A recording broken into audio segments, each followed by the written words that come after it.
SSC 26 ব্যাচের পোলাপাই যারা বাংলাদেশ বিশ্ব পরিচয়ের সাজেশন চেয়েছিলা, এই বাংলাদেশ বিশ্ব পরিচয়ের সাজেশন থেকে নিশ্চিত 100% কমন করবে।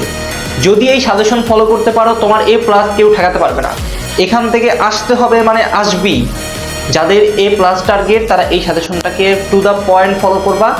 যাদের পাস মার্ক প্রয়োজন তারা প্রথম দিকের 25টা কোয়েশ্চেনকে সলভ করে যাবা, নিশ্চিত এখান থেকে কমন পড়বেই যদি পাস করতে চাও। যাদের টার্গেট A+, পরিপূর্ণ সাজেশনটা ফলো করে যাবা। এবং এই সাজেশনের PDF যদি তুমি পেতে চাও, আমাদের কমেন্টে ইয়েস লিখো, PDF দিয়ে দেওয়া হবে। আচ্ছা, তো প্রথম কথা হচ্ছে, দশম শ্রেণীর টেস্ট এবং বোর্ড পরীক্ষার জন্য বাংলাদেশ বিশ্ব পরিচয়ের মাস্টার সাজেশনের মধ্যে কি আছে? দ্বিতীয় অধ্যায় প্রথম রয়েছে স্বাধীন বাংলাদেশ। স্বাধীন বাংলাদেশ কোন টপিকগুলো তোমার জন্য গুরুত্বপূর্ণ একটু দেখো। বাংলাদেশের স্বাধীনতা অর্জনে 7ই মার্চের ভাষণের গুরুত্ব, এটা পড়ে যেতে হবে, ওই যে স্টার দেওয়া আছে, বুঝতে পারছো? স্বাধীনতা যুদ্ধ পরিচালনায় মুজিবনগর সরকারের ভূমিকা। এরপর রয়েছে মুক্তিযুদ্ধে বিভিন্ন রাজনৈতিক দল, ছাত্র, পেশাজীবী, নারী, গণমাধ্যম, সাংস্কৃতিক কর্মী ও সাধারণ মানুষের ভূমিকা। স্বাধীনতা অর্জনের ঘটনা প্রবাহে গুরুত্বপূর্ণ রাজনৈতিক ব্যক্তিবর্গের অবদান। বিভিন্ন যে ব্যক্তিবর্গ আছে, এই ব্যক্তিবর্গের অবদানগুলো তোমার জেনে যেতে হবে। আচ্ছা, যারা এই সাজেশনটা ফুল চাও এবং ফুল ভিডিওটা পেতে চাও, তারা অবশ্যই আমাদের ইউটিউব চ্যানেলে চলে যাবা, সেটা লিংক আমাদের কমেন্টে দেওয়া আছে, বুঝতে পারছো? তো ওই কমেন্ট থেকে তুমি ওইখানে গিয়ে ভিডিওটা ফুল দেখে এসো, তাই সাজেশনটা পেয়ে যাবা। আচ্ছা, এরপর আমরা কি দেখতে পাচ্ছি দেখো তো। স্বাধীন বাংলাদেশের অভ্যুদয়, বিশ্ব জনমতের সৃষ্টি ও বিশ্বের বিভিন্ন দেশের ভূমিকা, মুক্তিযুদ্ধের ঐতিহাসিক তাৎপর্য। তো মুক্তিযুদ্ধের যে ঐতিহাসিক তাৎপর্য আছে, এটা আমি রেফারেন্স আগামী ক্লাসে দিব, যেদিন তোমাদের পরীক্ষা হবে, তারপরে প্রশ্ন পেয়ে এটা আসবে, পরীক্ষাটা আসবে। আচ্ছা,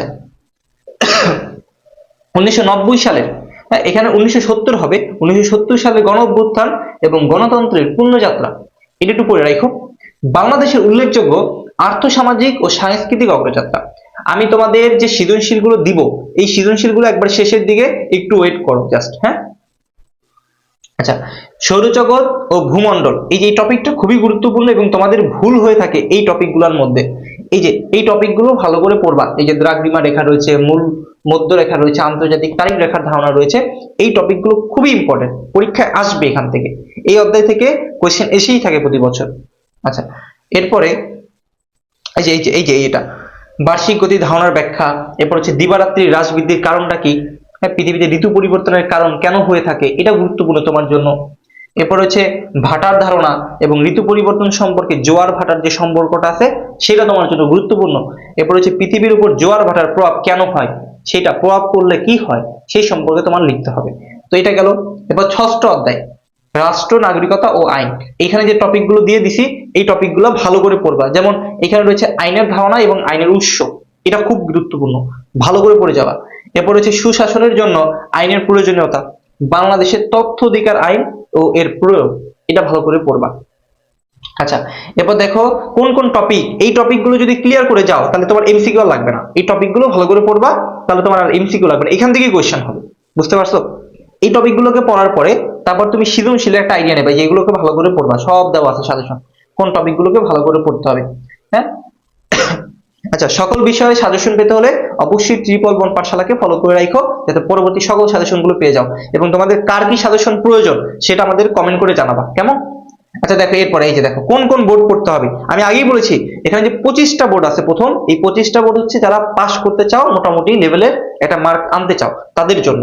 এইখানে বাংলাদেশ বিশ্ব পরিচয়ে যদি তুমি এই 25টা সৃজনশীল করে যেতে পারো, ইনশাআল্লাহ টেস্ট পরীক্ষা হোক, বোর্ড পরীক্ষা হোক, যদি বুঝে সলভ করতে পারো, এর বাহিরে কোনো কোয়েশ্চেন আসার চান্স নাই। যদি বুঝে সলভ করতে পারো, আবার বলতেছি, বুঝে সলভ করতে হবে। এবং এইখানে প্রথম 25টা সৃজনশীল তুমি সলভ করতে পারলে তোমার পাস মার্ক, তোমার একটা ভালো একটা মার্ক উঠানো কেউ ঠেকাতে পারবে না। আমি বলবো না A+ উঠাতে হলে তোমাকে এখানে সম্পূর্ণ সৃজনশীল গুলো করতে হবে, 40টা সৃজনশীলই করতে হবে, এখানে যে 40টা রয়েছে। আচ্ছা, এরপরে তুমি খেয়াল করে দেখো, এই যে ঢাকা বোর্ড 24-এর কোয়েশ্চেনটা রয়েছে। এরপর এরকম সিরিয়াল বাই, হ্যাঁ, তোমার এই যে কোয়েশ্চেন দেওয়া হয়েছে চট্টগ্রাম বোর্ড 24, হ্যাঁ, তোমার অধ্যায় সিরিয়াল, যেমন দ্বিতীয় অধ্যায়, পরেরটা তৃতীয় অধ্যায়, পরেরটা ষষ্ঠ অধ্যায়, এরকম সিরিয়াল বাই দেওয়া, বুঝতে পারছো? তো আশা করি ক্লিয়ার। হ্যাঁ, প্রথম ধাপে এটা কোন অধ্যায়, দ্বিতীয় অধ্যায়। হ্যাঁ, তারপর একটু খেয়াল করে দেখো, এই যে বাংলাদেশের মুক্তিযুদ্ধ উদ্দীপকের প্রথম অংশে উল্লেখিত শ্রেণীর ব্যাখ্যা দাও। হ্যাঁ, তারপর মুক্তিযুদ্ধ পরিচালনাকে উদ্দীপকে উল্লেখিত সরকারের ভূমিকা বিশ্লেষণ করে, যে মুজিবনগর সরকার, এই মুজিবনগর সরকার খুবই গুরুত্বপূর্ণ, বুঝতে পারছো? আচ্ছা, এরপরে আমরা যে জিনিসটা দেখব, আমরা একটু এই নিচের দিকে চলে যাই। এই যে এই কোয়েশ্চেনটা খেয়াল করো, এটা হচ্ছে মেইন বইয়ের একটা কোয়েশ্চেন, এই যে তোমাদের অধ্যায় 3-এ মেইন বই কোয়েশ্চেন রয়েছে না, সেই কোয়েশ্চেন দেখো।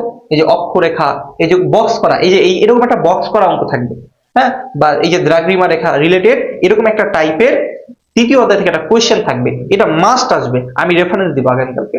তো এটা মাস্ট আসবে, এটা খুব ভালো করে দেখে রাখো। এই যে দিবারাত্রির তারতম্য, এটা খুবই গুরুত্বপূর্ণ। আচ্ছা, এইরকম টাইপের এই যে কোয়েশ্চেন আছে, দেখো আবার সেম কোয়েশ্চেন, হ্যাঁ, বাট এগুলো কিন্তু বুঝে বুঝে সলভ করতে হবে। এই যে দিবারাত্রি দৈর্ঘ্যের তুলনামূলক বিশ্লেষণ। এবার এই যে এই চিত্র রিলেটেড কোয়েশ্চেনটা খুবই গুরুত্বপূর্ণ, এবং এখানে এই যে সূর্য রয়েছে, পৃথিবী রয়েছে, গ্রহ রয়েছে, উপগ্রহ রয়েছে, এই জিনিসগুলো থেকে একটা কোয়েশ্চেন আছে।